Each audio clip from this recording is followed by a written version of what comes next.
Bonjour à tous et bienvenue dans Contact. Aujourd'hui, je vous emmène à la rencontre de Christophe. Il est policier et parmi ses nombreuses missions, il escorte notamment différents types de convois. Découvrons tout de suite comment il s'organise pour mener à bien ses missions spéciales en toute sécurité.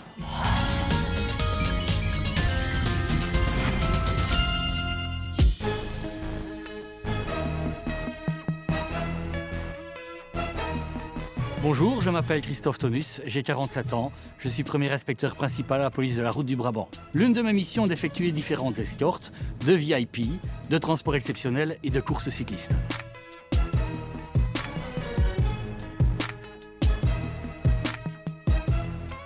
On part pour l'escorte du VIP comme prévu avec les deux véhicules.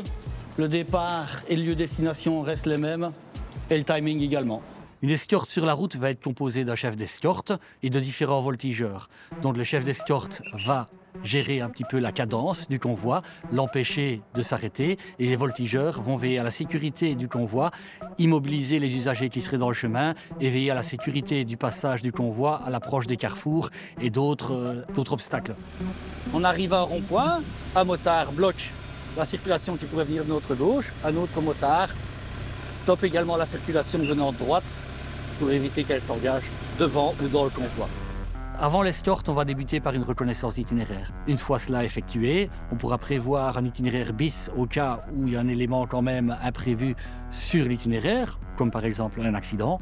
Et une fois cela terminé, on peut commencer l'escorte.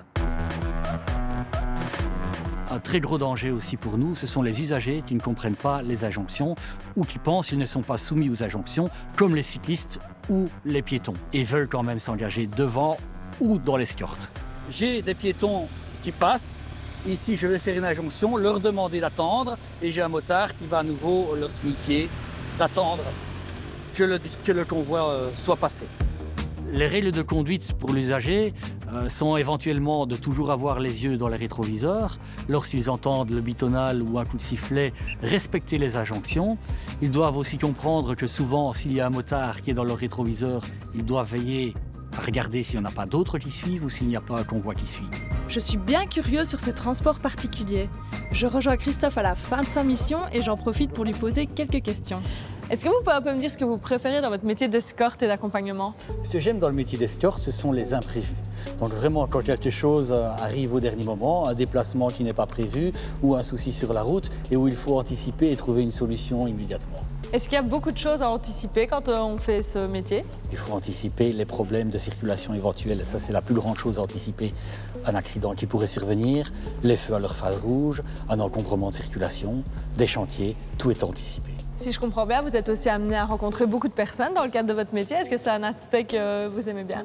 Bien sûr, c'est toujours agréable et c'est toujours une expérience de pouvoir rencontrer un nombre particulier de personnes différentes, de différents horizons, de différents milieux et avec différents bagages et différentes expériences.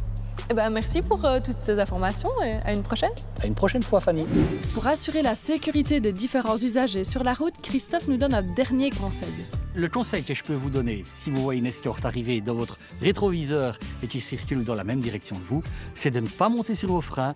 Pensez simplement à ralentir et à trouver un endroit où vous pouvez vous ranger sur le côté et permettre au convoi de passer. Et voilà, c'est déjà terminé pour cette immersion dans le quotidien d'un policier en mission d'escorte. Mais je vous retrouve dès la semaine prochaine pour un nouvel épisode de Contact. D'ici là, rendez-vous sur nos réseaux sociaux et sur la page Facebook RTBF Mobile Info.